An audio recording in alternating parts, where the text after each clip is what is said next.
Permendikbud nomor 46 tahun 2023 tentang pencegahan dan penanganan kekerasan di satuan pendidikan. Ya, kira-kira nanti pertanyaannya adalah Pak, apa sih antara Permendikbud Ristek 46 2023 dengan regulasi? Pak.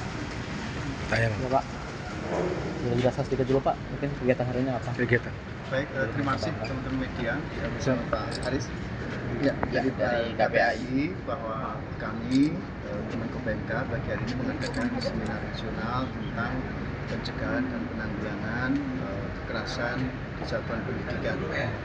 Dan tujuan dari seminar ini sejatinya adalah ini merupakan serangkaian kegiatan yang untuk menindaklanjuti beberapa belakangan ini beredar di media memang sering terjadi kekerasan di satuan pendidikan, kekerasan baik yang sifatnya tanda kutip fisik, psikis, dan juga tentunya ada beberapa yang seksual, dan itu tentu merupakan sesuatu yang sangat menjadi concern kami bagaimana ke depan benar-benar ini bisa kita hindari sehingga satuan pendidikan menjadi tempat yang nyaman, aman, dan menyenangkan baik bagi anak-anak dan juga tentunya bagi guru dan semuanya orang tua.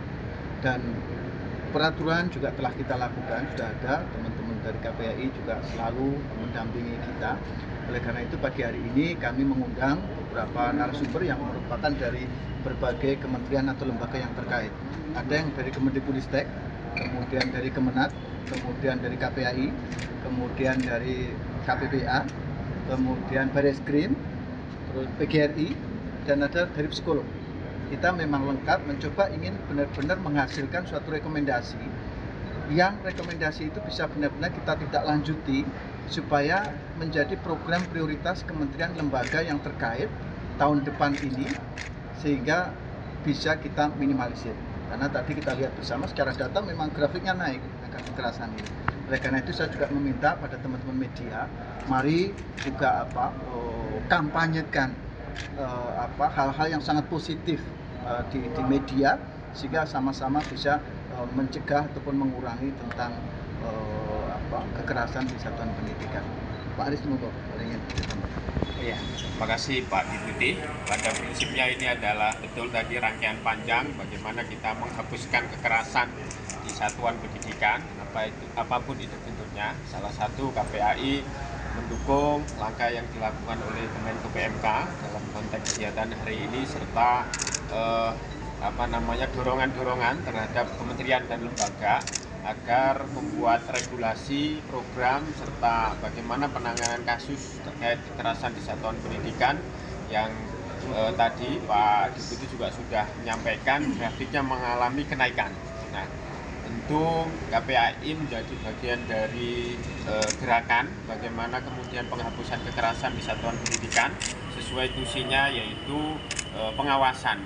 Pengawasan ini konteksnya agar regulasi yang diterbitkan, program-program yang dicanangkan itu betul-betul terimplementasi, berdampak sehingga akan meminimalisir setidaknya atau harapannya mengakhiri, harapannya menghapuskan kekerasan di satuan pendidikan. Izin saya tambahkan tadi saya lupa menyebut, dan ini hadir peserta secara daring baik melalui streaming YouTube maupun Zoom, kurang lebih ada 1000 tadi dilaporkan oleh panitia. Di YouTube ada 400, di Zoom ada 600, dan ini adalah para kepala dinas pendidikan di semua provinsi di Indonesia dan juga dari Kakanwil Kemenak yang ada di seluruh Indonesia. Kenapa demikian? Karena justru mereka lah sejatinya kalau kita bicara pendidikan yang di Kemendikbud itu yang mengelola, mengkoordinir pendidikan di provinsi adalah dari dinas pendidikan dalam ini pemerintah daerah. Oleh karena itu benar-benar ini kami juga berharap pemerintah daerah juga nanti bisa memberikan masukan seperti apa, petunjuk teknis kurang apa misalkan, nanti kami bersama KPI dan juga seluruh KL terkait, coba kalau gitu kita detailkan lagi kalau memang itu belum ada misalkan prosedur yang kurang dan seterusnya. Oleh karena itu yang hari ini benar-benar kita berharap mendapatkan rekomendasi yang sangat positif untuk menyiapkan generasi muda kita. Berarti masih mencari rekomendasi ya Pak, belum ada ininya nanti? Oh, kalau regulasi sudah, sebenarnya tadi Pak KPI juga sampaikan. Kita bahkan kemarin ada MOU antara Kemendikbud dan 8 KL yang lain terkait pencegahan ini. Implementasi sudah ada. Cuman barangkali dari situ ada hal-hal yang teknis yang mungkin dirasa kurang. untuk benar-benar misalkan dari sisi keluarga misalkan, perlu pendidikan orang tua misalkan, dimasukkan dalam kurikulum menjelang pernikahan misalkan. Jadi untuk mendidik bagaimana nanti mendidik anak ketika balita dan seterusnya, ini hal yang penting. Nah, itu maksud kami, masukan itu contoh seperti itu. Kemudian misalkan ada pendidikan di sekolah, misalkan nanti kerjasama dengan psikolognya seperti apa, hal-hal teknis yang tentu kita berharap, dan komitmen pemerintah daerah juga kita minta untuk benar-benar memberikan tanda kutip anggaran atau untuk sifatnya psikolog misalkan. Nah, itu contoh yang tentu hal teknis yang mungkin diregulasi kurang, tapi kita akan lakukan untuk tindak lanjuti. Pak, kalau selama ini kendalanya apa sih Pak? Kan aturan udah banyak tuh Pak tadi, lebih dari 5 kalau nggak salah di paparan tadi itu. Kendala implementasi di lapangan seperti apa? Nanti terjamin nggak Pak dengan rekomendasi yang sudah dikeluarkan nanti, dengan aturan yang akan dibuat nanti akan berjalan dengan baik, tidak seperti aturan-aturan sebelumnya gitu Pak? Baik, terima kasih. Tentu ketika bicara kendala itu banyak faktor.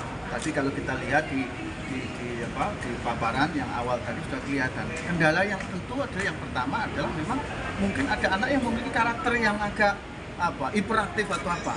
Kemudian yang kedua mungkin keluarga. Kemudian masalah sosial. Dan ketika sekarang media juga yang tadi saya tambahkan, ada media online, media internet, ini juga bagian faktor yang menjadi kendala kenapa munculnya itu. Nah, maka kita akan potong rantai itu dari setiap tahapan proses pendidikan, baik dalam konteks keluarga, lingkungan, kemudian juga sekolah, itu semua regulasi tadi termasuk media online, media internet, tentu kita dorong sehingga kita akan meminimalisir. Ketika bicara apakah setelah ini tidak ada, tentu kita tidak bisa menjawab.